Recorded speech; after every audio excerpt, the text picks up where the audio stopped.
ngibe endaweni yesikole for I think 15 years ngoba ngisindiswa ngo-2010. Into ebingwarisha all these years ukuthi mangibuka la ngisuka khona from 2010 ngicabanga ukuthi ngishilo ubaba abanizwa ukuthi sini from 2010 up to now 15 years isikhathi eside bazali.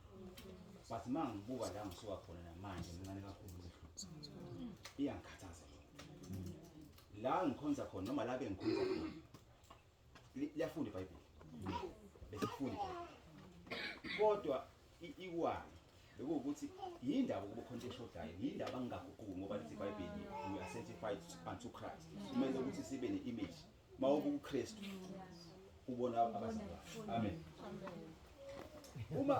Uma ngifika ngizoya kule ncwadi ukuthi iwari ngicabanga ukuthi umoya ongcwele ngoba I prayed about it ukuthi I'm tired. Angikwazi ukuthi ngithi ngiyakholwa kodwa kuphela 15 years ngawuboni umehluko. Ngingayiboni lento eyayiphilwa abazalwane eBhayibhelini ngingayiphili. Yini inkinga? Mangifika kuma messages YouTube ngicabanga ukuthi sisithandeka benu mama ngaphandle igama elilodwa bathi siphumele eGibhithe. Yabona igama elithi Gibhithe. Yilona elangibamba ngoba nami nje ku YouTube ngiyawathanda ama testimony. Aphume eGibhithe. Igama elikhulu ngayo eBhayibhelini. Bese ngithi ake ngiyilalele le video. Bachaza. Manje mabeyichaza isystem. Bayichaza isystem. Bese kuyaringa kumithi nomus. Nase sisilonda lesi singidla besithinda ke manje. Amen. Amen. Ebese kuqhubeka isikhathi ngwabuka nawe ama-video kuze ngene kwi-Theocracy. I-channel ngize ngibuke khona ngibone kwakusibiye ngene echaza. But kodwa ngajabula mangibona i-poster ethi kuzoba nalolu hlelo khona. Umhla umhla ka4 ngoba lento yathi ngizokwazi nami ukuthi ngibeke uvo lwami. Kungabe ukuthi ngilalele kuphela. Amen. Manje izolo futhi ngikaze umoya ongcwele ngoba bele sidiscuss ukuthi lento lena ye-system yezwe inkinga bazali. Yabona mangakuvumi lokho. Hayi bazali nangazi. Inkinga. Manje la sema sikhuluma kwavela ubaba uKhanyile waveza yena indaba yama-parables la uJesu khona efundisa abafundi bakhe. Ethi kuneyinhlobo ezine zey'tshalo ama-seeds. I-reason why lawa awu-2 uqala ngokweqile yingoba abalekile but into engilethe la ile esifunda manje ichaza. Ithi lento uthi uJesu kwakunomfama wayahamba etsimini etshani ama-seeds. Amen. Amanye ama-seeds asala endleleni adliwe yinyoni. Amanye ama-seeds ahluma kodwa mayehluma ngaphansi kunamatshe futhi lento ukuthi izosprouta kuzoba nembewu kodwa ngenxa ukuthi imbewu yimpande uNkulunkulu udlale ngayo ukuthi impande zinabe amatshe ayavimba bese kuphuma ilanga seziyasha ziyazi ukuthi makuphuma ilanga likhombisa ukuthi yinhlupheko. Mase kuphuma i-testimony efanele ukuthi ngalento oyiphethe uyahluleka. Bese kuthi le yesithathu ithi wahlwanyela. Iyona ngikuyona. Ithi lento wahlwanyela mayehlwanyela kumile enhlabathini evundile. Yes, ukuthi ivundile inhlaba awekho amatshe manje bazalwane. Ngiyacabanga la ngikhona la ngiphuma khona ngoba ngizwile ama-fruit. Makaze ngithi mina for 15 years kunento engaziyekanga ama-fruit awekho. Ukuthi itheme ihluma lembewu kwahluma nokhulu. La uJesu ngiqeda khona ngicela izulu ngoba yes ngicela kodwa ngicela izulu lesi. Ngicela verse 7 or 8. Yeah.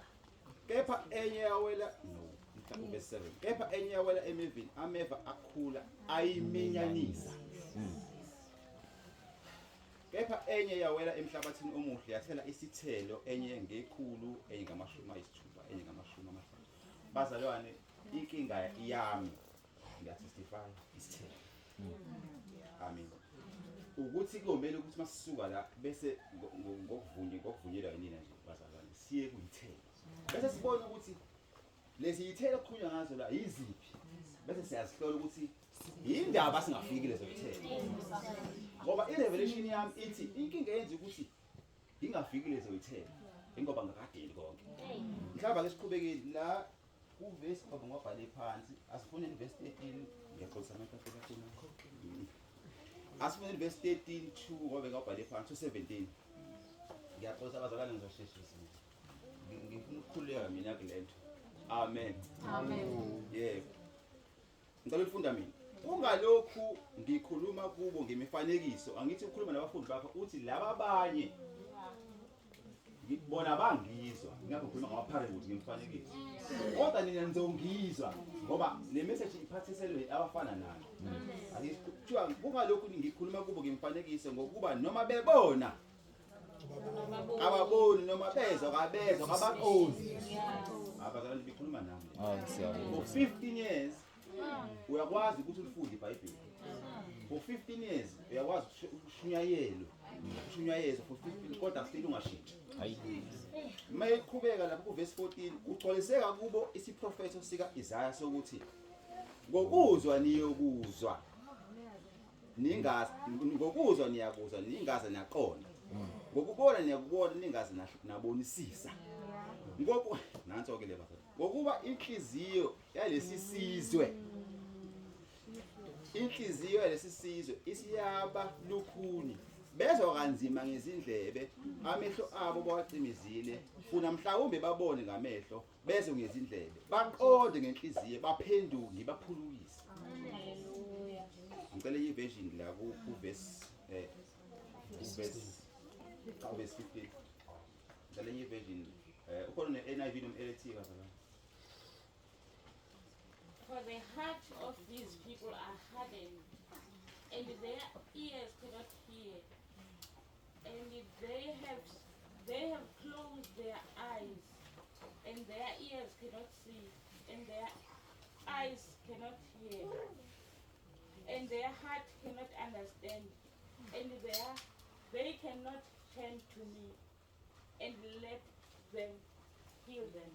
Amen. Bazalwane ngithe ngizomcorrect. Isuka ku message, isuka kuma parables ngakho. Nayikhumbula lethe uJesu khona le ehlumile yahluma nokhulu. Isho ukuthi siyalapha. Isho ukuthi le mbewu ngoba ichokekile ayizowakhipha amafutha ngithi asiqhubekeni. Thiwa lapha kodwa abusisiwe amehlo eni lokhu ebona nezindlebe zeni lokhu zizwe. Yindaba bebona laba bezwa. Asizibuseni lokho. Abanjani abezwayo nababona. Amen. Asiqhubekeni ke siya ku verse manje 22. Ayibhalile nje nami la ngiyazama bazalwane ukuqhutshwa umoya ngifuna iqiniso. Thiwa ngongozo yovulela ngithi bazalwane. Uyafuna uyothola. Amen. Amen. Futhi uverse bani lona? 22. Naku nami ngaze ngibhideke 22. Ngibheke. Thiwa lapha futhi ke ohlwanyele emevini nguye olizwa izwi, kepha iminako yalesi sikhathi nokukhohlisa kwengcebo kubinyanisa ini abe ngatheliyo. Indlela ukuthi inkinga kahle ukuthi akona ukuthi ungaba no 30 years ngisho ngawupasta kodwa iminako iyona yenza ukuthi ungabe namafruits. Aseni mafruits ke bazalwane ngoba ngiza kuwena mzalwane ukuthi leyo kupheleliswa asami sokupheleliswa. Sizoya lapha ku Galatians 5. Ku Galatians 5 ngoba manje siminyanisekela ngithi yini iminako ayelizwa ngithi nani ngiyenzela. Singikhuluma ukudela konke ngithi bazalwane ngathi la nizongisiza la ngiyazama. Galatians 5. Yebo. Ngicela ozongifundela nge-NIV noma NLT. Galatians 5 verse 22 to 23.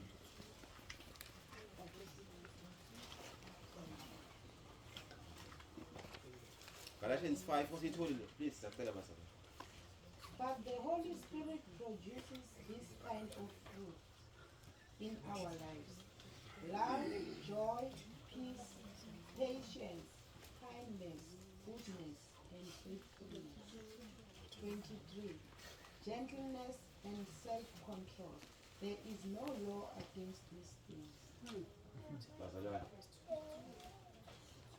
Yeah, ngithe Galatians 5 verse 22 verse 23. Siyawenza ama-fruit bazalwane. Ake ngifunda ngesizulu, babhele isizulu. Ithi ngibezela kancane. Kepha izithelo nazo-ke lezi zithelo zikhulunywa ngazo kubazalwane. Ekuthiwa mangabe uminyanisekile azikho ngiyakhumbula. Kuthiwa-ke Nkosi yami. Kepha izithelo zikamoya ziluthando. Mzalwane ukhuluma ngothando, yakhumbula? Wathi uthando ngeke ube nalo ungapheliswa. Yabona mosaminyanisekile unako wezwe. Awukunalo uthando. Ngeke uze uliphoxe futhi. Nokujabula. Ngeke ujabulise baba usibiwe ichaza kahle le mangalela amavidiyo. Ngeke uthi ngoba nakho usune mention emhlanga. Usune jet, private jet. Hayi leyo happiness lapho. Leyo happiness yesihogo. Leyo happiness i-fabrication nje yokukhohlisa ucabanga ukuthi usu-right, u-successful ngokwasezweni. You have it all.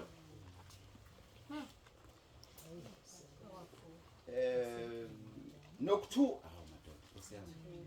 Bazalwane ukhona ngakufuna ukuthula. Niyaweza abafuthi bazalwane. Peace.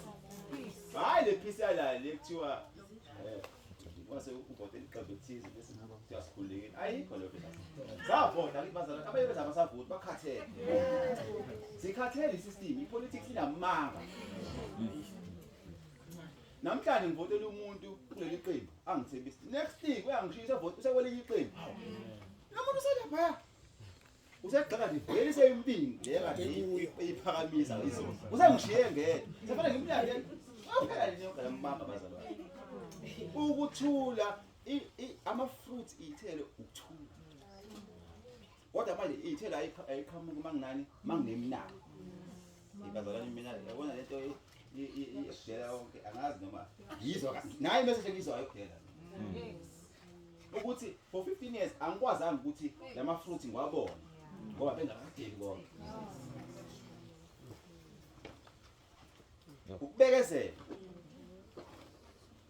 Ukubekezela nje ubaba usibiye ukhulumizela ukuthi asibekezelelaneni. Njengoba sila ekhaya abaningi nje bekezelela omunye umzalwane. Makhono ngokuthanda noma okunyatha bekezela. Ngeke ubekezele unemnako.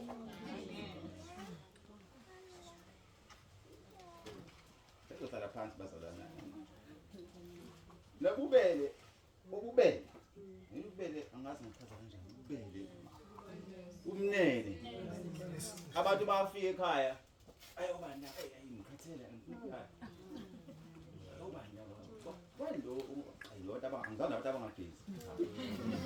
Babona bangabuza umzalwane awunalutho. The moment wazi ukuthi nomuzi wakho akuwona wakho waNkulunkulu uzokwazi makufika abantu ubanikeza indawo yokulala ungabi nankinga nalo mabengenawo ukudla uzobanika ukuthi hayi ngoba phela akudliwa mahhala ma unemoto awuzokwazi ukuthi imoto yami ayigitshelwa ngaphandle kwaphela ngoba akuyona yakho isizathu sokuthi uthi le moto ayigitshelwa ngaphandle kwaphela ngoba ubambelela emotweni uthi yakho akukho ubele nobuvi ithi ngesibuvi isithina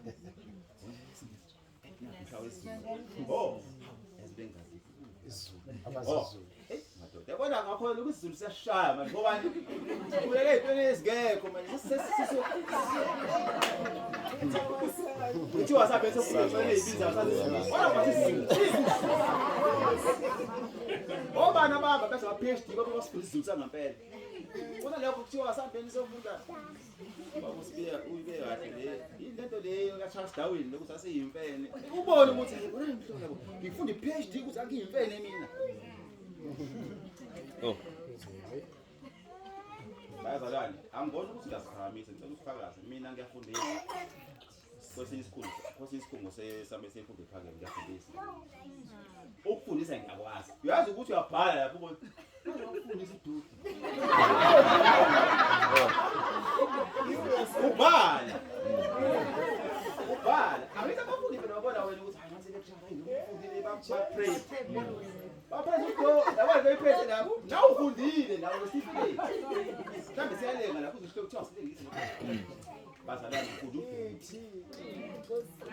ufakazi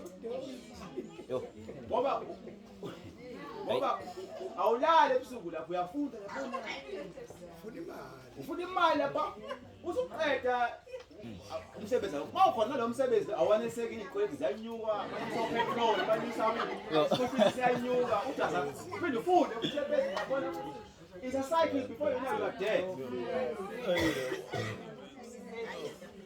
izolo ngithembi mina ngikhathele uhleza ngathi ngikhathela mama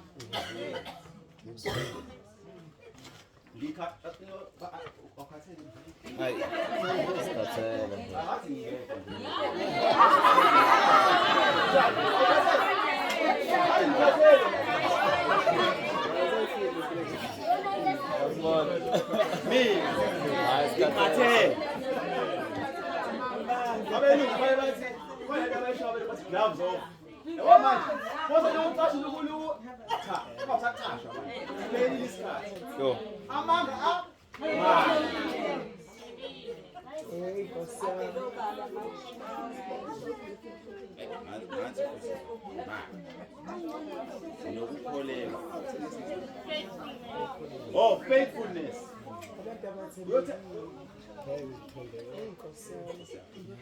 Ngesesibona bafo siyasakhuluma la kune sesibona evukile la izolo sabo brothers sisona. Namanje sibonile seyinguya zaza la. Ngasanyakazeki ubona ukuthi kwabelele esitulini ukuthi hayibo. Besibambelele kade ngilapha yase ngicike khona person phezulu kanje. Uvuthi testimony la. Ngathi mina uyazi emsebenzini.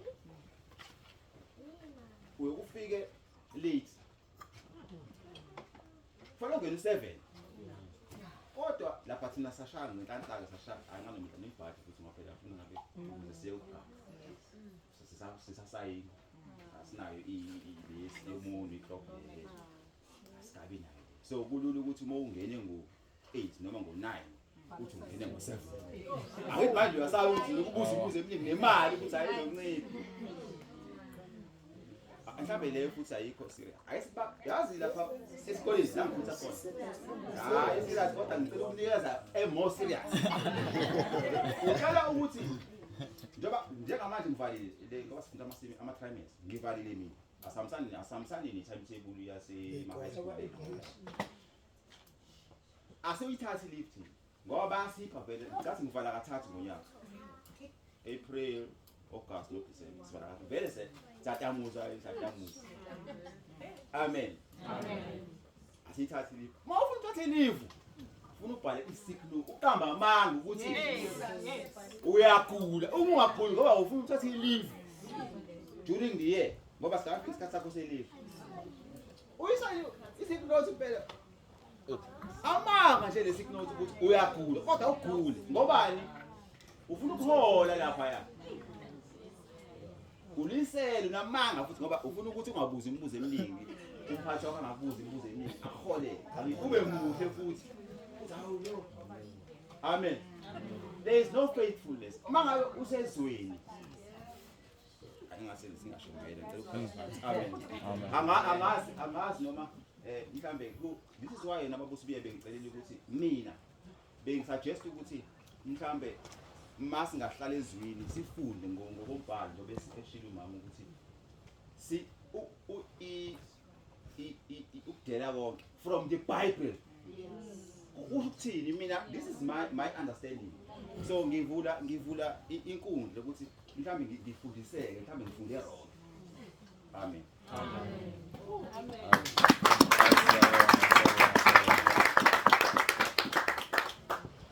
Hey, bohle moyeni. Uyayisebenzela basalwane. Uyayisebenzela nje. Lokho akushilo brother. Qedile. Uvela kumoya. Sesina add ukuthi ke before sifike ethelweni mathiwa baminyene uyini ukuminyana iziphi izinto eminyanisayo athi okay ngifuna lo gama iyini mnaka mhlawumbe ngifuna lokho iyini mnaka yabo lo gama lisegeneral konke yini imnako bayithi uJesu imnako yalelizwe okay iyaminyanisa ini imnako yalelizwe iminyanisa ini izwi laNkulunkulu then funeke manje si expose ke lemnako uthi yes baba zimfuno zokuphila ziyini lezo mfuno zokuphila umsebenzi number 1 umsebenzi onjani ubala semsebenzi wakho usesebenza professional yes umsebenzi wami yalelizwe careers umsebenzi wakho lo yimuphi umsebenzi wezwe angithi sinesikhathi bazalwane ya ngisho singadila kulento bazophuma baza ngebeklingi umuntu othatha isimumazi uthi uyapi mawayithela ithelo ngokusho kwenkosi uJesu kwenye parable kwenziwa njani umuthi ongathela ithelo uphonswe kuphi yathanda ukuthi kwenziwe njalo uma uNkulunkulu ethi ubrother useqede 15 years ithela njani obvious uJesu mengabuya manje uyaphi kusho ukuthi ungena kule group ukuthi akusibona bonke abathi manje uNkulunkulu usenzela umusa ke manje sizoyiqonda lonto right imnako yalokhu kuphila inkosi uJesu ithi iyaminyanisa izwi hayi ukuthi alikho likhona but alikwazi ukuthela ngenxa lemnako ubaba uyasho ukuthi uyani imnako yalelizwe umsebenzi uthina umuntu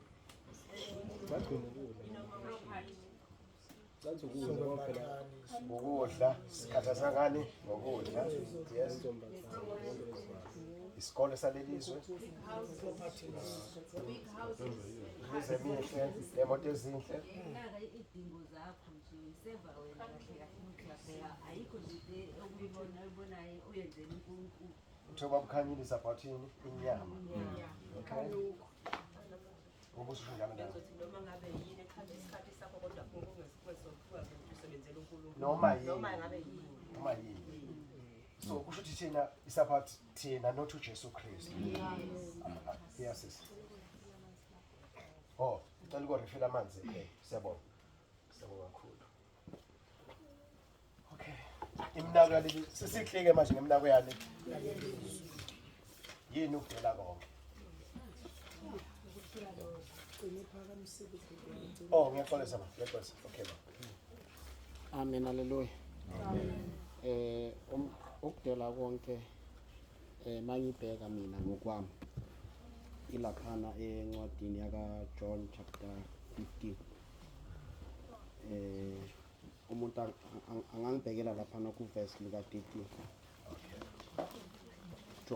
John chapter 15 verse 13 verse 13 and 15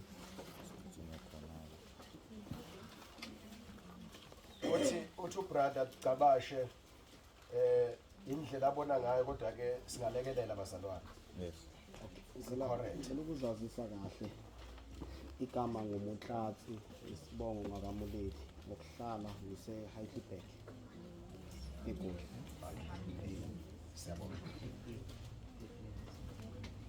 verse 13 bazalwane awakho enothando olukhulu afunde kusetholeni akekho onothando olwedlula olokuba umuntu adele ukuphila kwakhe ngenxa yabangani bakhe nina ningabangani bami inqobo nje uma nenza lokhu enginiyale ngakho angisasho ukuthi nizinceku ngokuba inceku ayikwazi okwenziwa inkosi yayo kodwa nginibize ngabangani ngokuba konke engikuzwile kubaba nginazisile khona okay mina ngokubona kwami ukudela konke udela even yonke into yala ezweni which means udela abahlobo ebala ezweni which means udela abantu bathi ebasurround wena so uthi uJesu aphinda athi uma uba mhlobo wami kudingeka ukuthi udele yonke into esurround wena kudingeke ukuthi udele even nokuphila kwakho bese uJesu aphinde asho laphana kuMatthew 19 athi thabatha isiphambano sakho wenze njani ungilandele. Uchaza ukuthi ngamanye amagama uyadela noma yiphi i-persecution oyokubhekana nayo, which means uzidelile mawulandela uJesu, which means mawuhamba noJesu, which means udele konke, which means ayisekho into ongabamba ngayo, which means usobambelele kuJesu. Yilokho ukubona kwami. Uthina umoya bazalwane. Sifuna lento kamanje how part kanjani.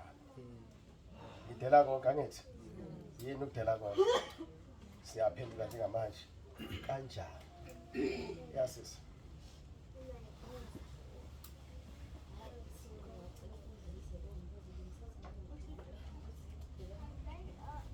Okay. Yaba. Ngicela ukuba ukudela konke ukuba kube umhlatshelo ophilileyo nophelele kuNkulunkulu. Kube nje just a living sacrifice. Ingqondo yakhe iguquke. Kuyini ukuba umhlatshelo? Then kudlule kuthiwa ophilileyo. Kuyini lokho?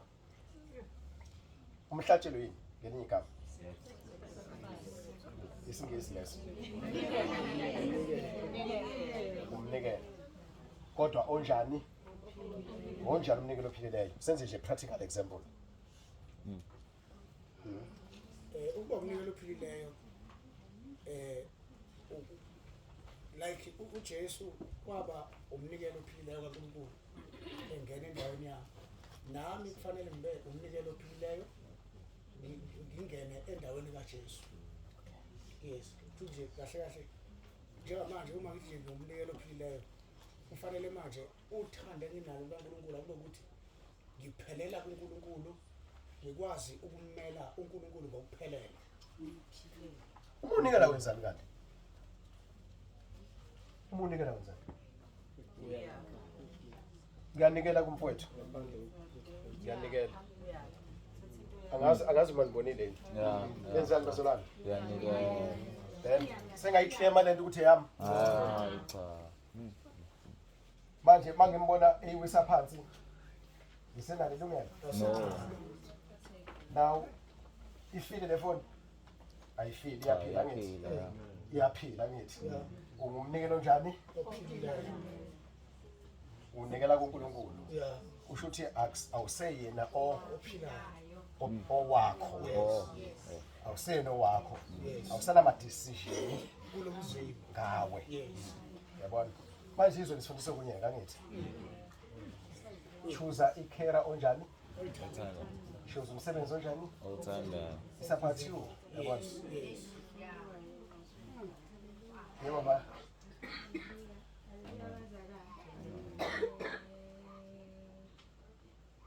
Khona la umfowethu ngabazalwane ngiyajabula nje ukuthi ngoba nami la uNkulunkulu sengihambe la khona indaba ngiyijabulele ngithanda nje ukuvangela imali baza abantu abesilisa kakhulu. Bazalwane lo indaba apho ufuna ukwazi ngokudela konke ne. Manje sisakhuluma la bazalwane kuvela ukuthi njengoba nikhuluma ngomnikelo kuvela nje kugijima le ndaba uJohane 3 ekaNicodemus. Ngoba bazalwane sisafuna ukudela konke. Akwenzeki umuntu uma angakazalwa ngobusha. Yazi ke nayi le nto eshayileke wena futhi sisesontweni sicabanga ukuthi sizinto kaZusha kaSazana. Yibona sisibese masontweni sizibizwa ukuthi sisindisiwe kanti asikasindiswa into vele kube ukusindiswa ayikusindiswa ngenye indaba ke le asibekho lapha ecaleni wakona lo kuphenduka ke asikaphenduki ukuphenduka kuzalwa ngokuwela repentance. And then manje nyalo manje angazi noma ngimisa kanjani ngizongisiza ngizolala ngoba ngiyayibona ukuthi sifuna ukudela konke.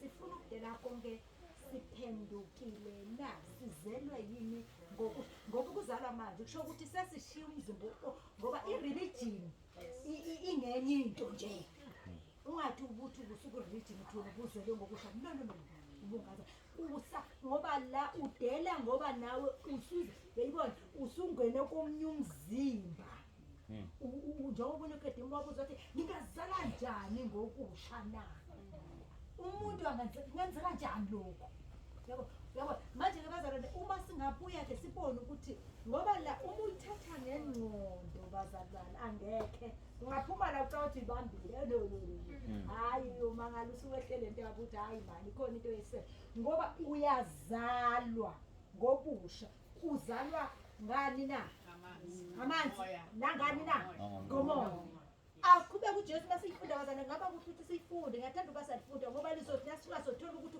umoya uyavunguza umoya uyavunguza what to come up ukuthi but nangu manje uyavunguza laba bantu ukuthi asebadelile badela abekho enyameni haleluya abekho enyameni awukho enyameni indaba ikhulumile ndodana ikhulumile ubhuti indaba kamoya yayibona leyo ukuthi sisenyameni manje siyasithi siphila ngamoya njengoba sethi but umoya siphila ngayo kulena nyama ufika umoya la sokhona kufika kwezisithelo ngoba le nyama ipressive ayisafanishile izithelo zikamoya sifundile bazalwane ngendaba ka-Efesu lasithola ukuthi sakhiwa thina kuqala uNkulunkulu bayayiveza sakhiwa kuqala uNkulunkulu saqhutshwa ngoJesu uma sakha kuqala ku-Efesu 1 wasixubanisa noJesu angawudala umhlabathi angadala ngathi angasho ukuthi makube nje but thina wasakha ngqanti elesiswati lisho njalo lithi wasenda ngqanti before the foundation of time meaning yayibona ibhola ngibona ukuthi sila ibhola uNkulunkulu la uyafomisha la inside him uyasicuba njengoba umucuba ukhonkolo usicuba ngoJesu usenza siba ngcwele ngoJesu uyasicuba usenza konke ngoJesu uyayibona le uma seqede lapho uzothi ke umuntu makangeneke abe ngumphefumulo ophilayo kule nyama yabo usifaka usususa kuloko asenza kona uqala bazalwane inyama akamele isicontrol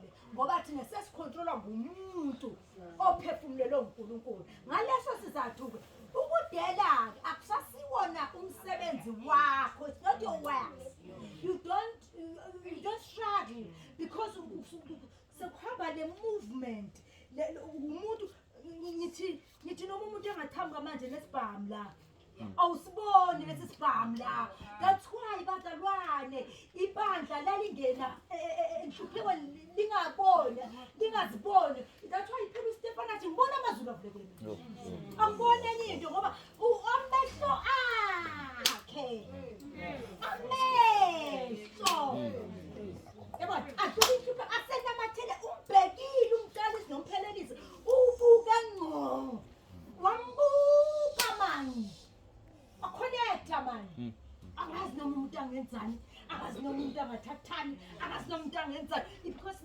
ukudela akukwazi ukuzenzela uyazalwa ngokusha masivume kuqala ukuzalwa ngokusha singafuni into esingesikhona ngoba ayisiyethu ukulisebenza uzalwa ngokusha uJohn chapter 3 siyawazi ngithi noma sufuna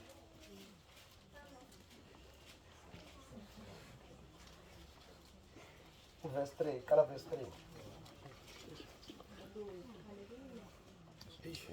Jesu waphendula wathi kuye ngiqinisile ngithi kuwe uma umuntu engazalwa kabusha ngeke awubone umbuso kaNkulunkulu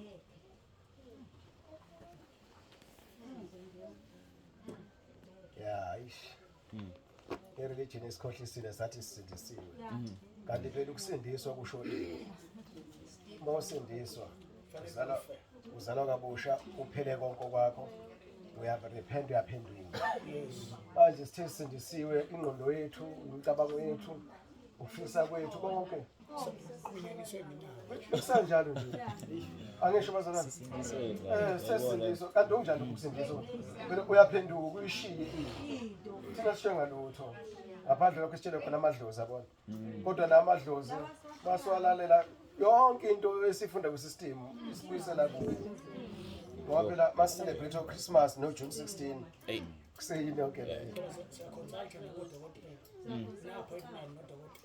ya sisayikha phezulu nje nakithi yabona kodwa ma insuku iqhubeka ma uthi ithuba liyavela uthi ke kufana kanjani indaba yokukhonza amadlozi nokuba kwi-system masikhuluma nge-system sikhuluma nemfundo yonke yaleliso nemisebenzi yakhona ezepolitiki ezemidlalo everything ubuyela kanjani emadlozini khonzwa nje amadlozi ngapha sitshela uhlangothi oluthile kwathiwa hayi mawuphumile kulokhu kwathiwa ngapha ngena kanti sebekushintile bathathe lokho ophume khona wangena khona mawufunde nje esikoleni sayikhonzela ini amadlozi sithiwa isiphumile ethixweni usayikhonzela ini sokuprova kahle kodwa sisakha nje phezulu ya ngibona izandla esokuqala ilesi ngisibonile ake ngiqale ngalo yanathi ukuze kade phakamisile uzozakweneso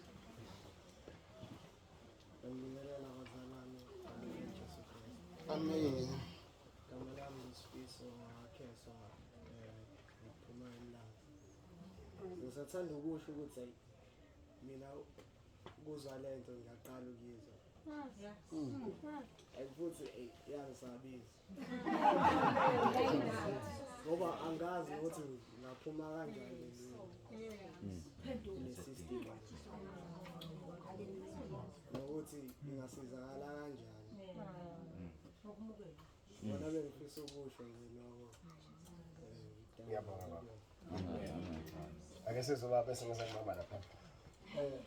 Baba la masihleli sikhuluma sonke nje njengoba sihlangene ngibona kuyi-challenge i-challenge le and then futhi i-solution iyafunakala futhi ikhona la i-solution kodwa asikaphumi i-challenge njengoba nje kukhulunywa ngokuzalwa ngokusha kabusha i-challenge leyo ngelinye ilanga ufike yabuza omunye wabapostoli uthi nabhajadiselwa kuliphi igama babebhajadisiwe kodwa babebhajadiselwe i-challenge la uKristu wayezokhanda thina abafundi bakhe wayezokhanda abaKristu uJesu kodwa-ke thina sibhajadisele koZayoni ko-Faith Mission ko-Gospel bani asibhajadiselanga emzimbeni wakhe ubhajadisiwe kodwa waqhubeka wayibiza ngomgospel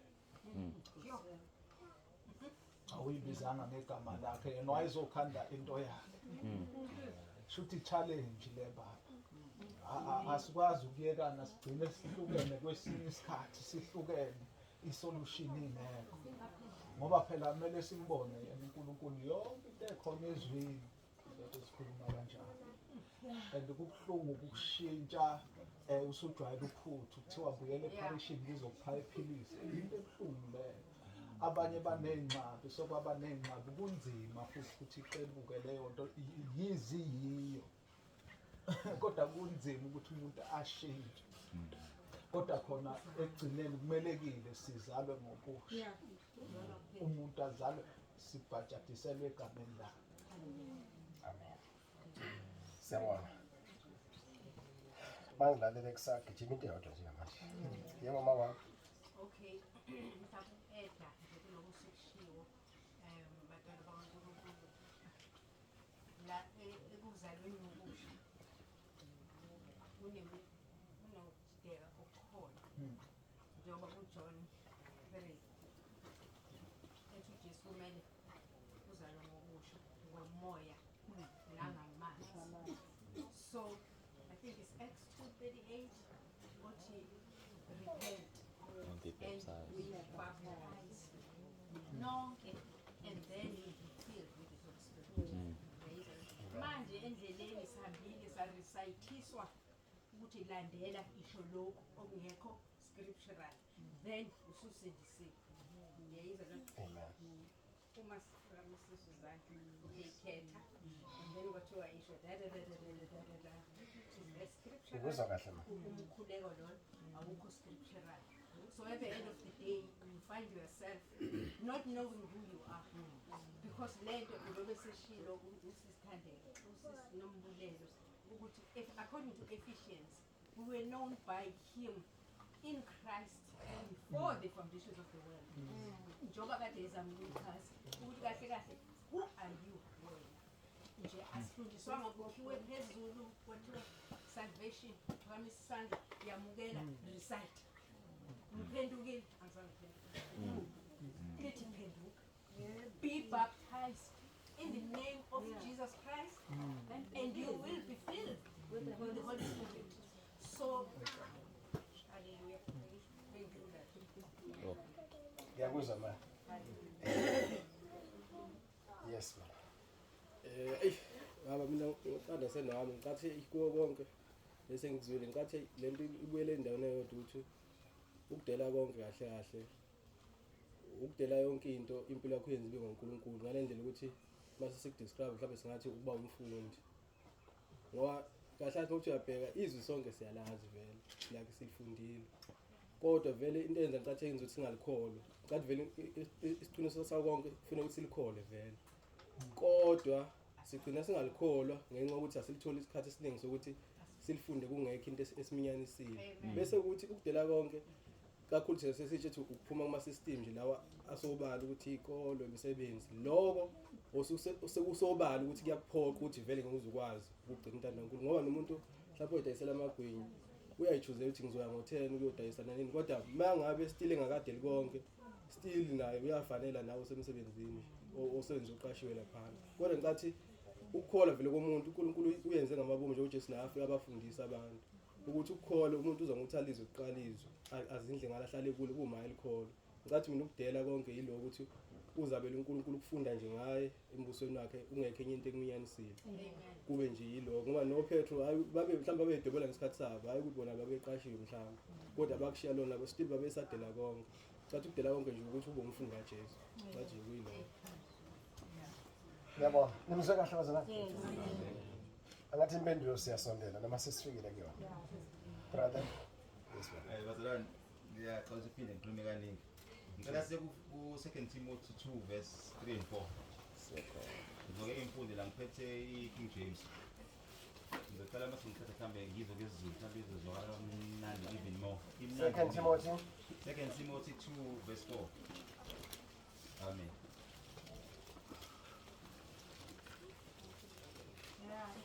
Ithi ngiqala ngekinto ithi hey manje lezi ngesilesi lezi Bible thou therefore endure hardness as a good soldier of Jesus Christ verse 3 lo verse 4 lo ngithintayo uthi no man that warreth entangled himself with the affairs of this life that he may please him who had chosen him to be a soldier.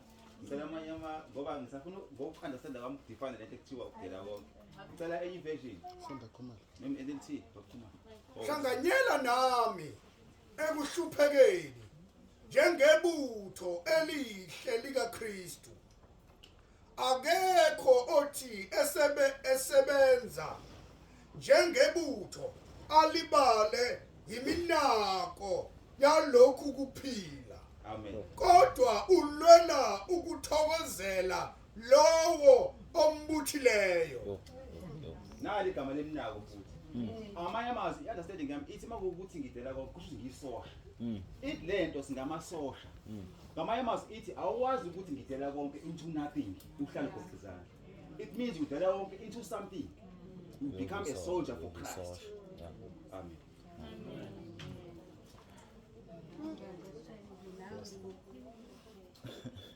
nami ngicela ukuyifakazela leli ndaba lokudela konke ngoJohn chapter 1 verse 11.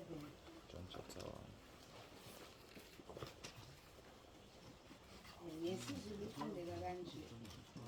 Weza kokwakhe abakhe abamamukelanga kepha bonke abamamukelayo wabapha amandla ukuba babe ngabantwana bakaNkulunkulu, labo abakholwa egameni lakhe, abangazalwanga ngagazi nantando yenyama nantando yendoda, kodwa bazalwa nguNkulunkulu. So ukudela konke uma singabantwana malithi izwi kaNkulunkulu kubo bonke abamamukelayo bakha amandla ukuthi babe ngabantwana bakaNkulunkulu. Umntwana udiphende kubani? Kumzali for everything.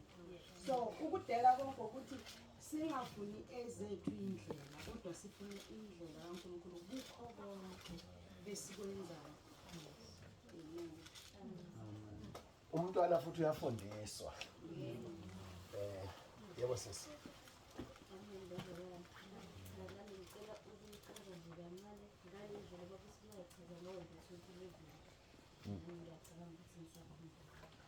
Wathi kithi lalela ukudela konke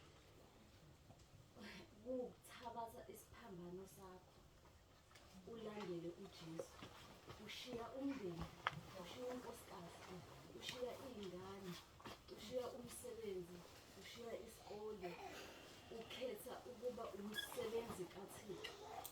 Noma kuthiwa hambe eCape Town njengamanje uyosho ivangeli, akekho kumele umbikele uMongcwele, ushone eCape Town uyosho imeseji kaNkulunkulu. Makuthiwa uyangapha ngoba udele konke, even umndeni, even ingane yakho. Injalo Khetha uqhala ngoba uthe asimthanda yakhe singabi nabanye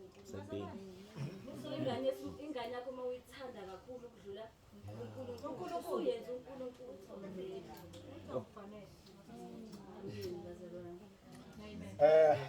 baba kunezindla ngicela ayiphinde mayithulile angicangile ukukhuluma Kulungile ma. Okay. Ngizoza kuwena futhi obungakakhulumi lo. Ngicela sibuke nje bathi Matthew 19 ilapha ku verse 16.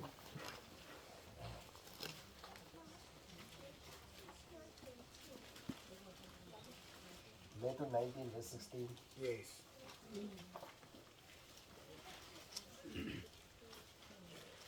Ngicela ukufunda besabuka. Nakho ke sekusondela kuye othile.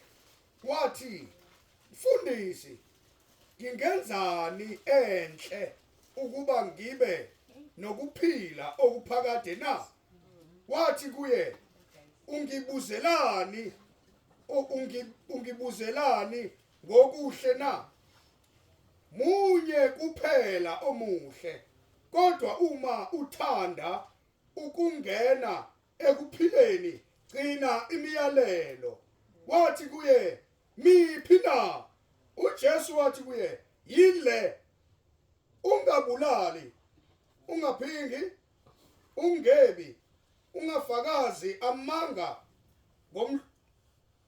hlonipha uyihlo nonyoko, wothanda umakhelwane wakho njengalokhu uzithanda wena." Insizwa yathi kuye, "Konke lokhu ngikugcinile, pho ngisalelwe yini na?" uJesu wathi kuye, "Uma uthanda ukuba ngopheleleyo, hamba uthengise ngempahla yakho uphe abampofu. Yikhona uyoba negugu ezulwini bese uza ungilandela." Kuthe insizwa seyizwile lelo lizwi, yahamba ilusizi ngokuba yayicebe kakhulu. Kepha uJesu wathi kubafundi bakhe, "Ngiqinisile ngithi kini, kulukhuni konothileyo ukungena embusweni wezulu. Futhi ngithi kini, kulula ukuba ikameli lingene ngembobo yosungulo kunokuba isicebi singene embusweni kaNkulunkulu." Verse 27. 27 inamandla igcine 30. Verse 27.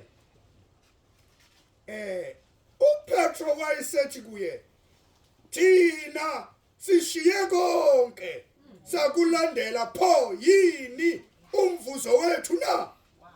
uJesu wathi kubo, ngiqinisile ngithi kini, eningilandelayo ezweni elisha lapho indodana yomuntu isihlezi esihlalweni senkazimulo yayo, nani niyakuhlala ezihlalweni zobukhosi ezili12, nehlulele izizwe ezili12 zakwa-Israyeli.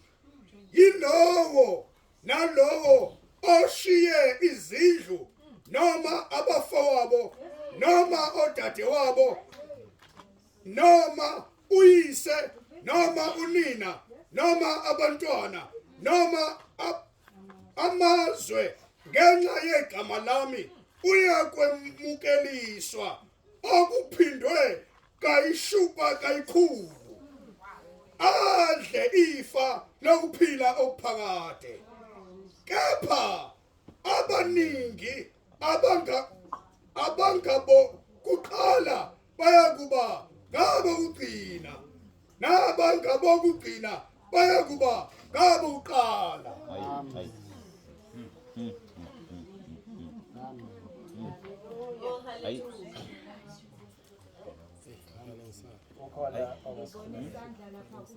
Khona ngasikhulekele. Siyabonga moya oyingcwele. Oh yes. Egameni lenkosi yethu enguJesu Kristu mNazaretha. Wena Nkosi enamandla, wena Nkosi ephilileyo. Emini Nkosi siyabonga. Musa wakho Nkosi ongaphezulu kwezinto zonke. Sakhebalo Musa Nkosi. Ule nkulunkulu inhliziyo sikwamukele. Asikwamukele Thixo. Nkosi namandla onke siyabonga Nkosi Yesu. Siyabonga umlimi wezinto zonke. Abalambeleyo bayoluzuza ngegama likaJesu Kristu waseNazaretha siyakubonga Nkosi Yesu. Mary okamosha. Ma tukoye mesio mama la. Siyabonga Nkosi yamandla onke, siyabonga msindisi wethu. Egameni likaJesu Kristu waseNazaretha. Sivula amehlo Nkosi silubone usindiso. Nkosi yamandla singahambi singaboni, sivula amehlo bawo silubone usindiso. Hallelujah. Ngegama lenkosi yethu uJesu Kristu waseNazaretha.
Hallelujah,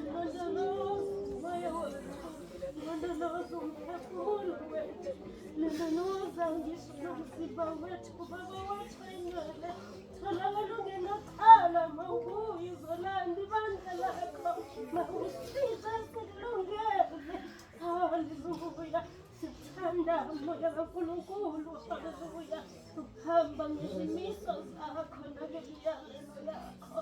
Siyathanda ukuba ngumnikelo, haleluya, ophilileyo nothandekayo kuwe ngcwele, ngegama likaJesu.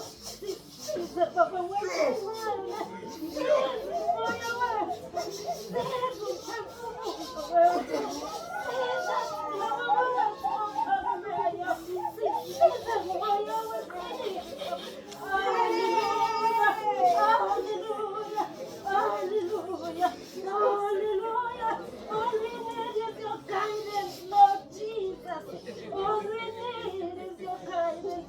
We surrender to you all the come.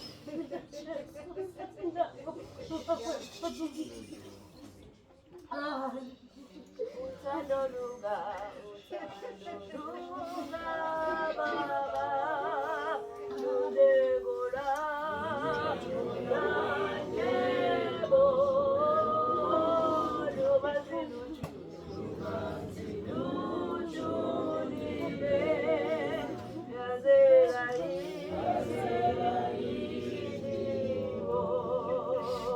Utanoruga,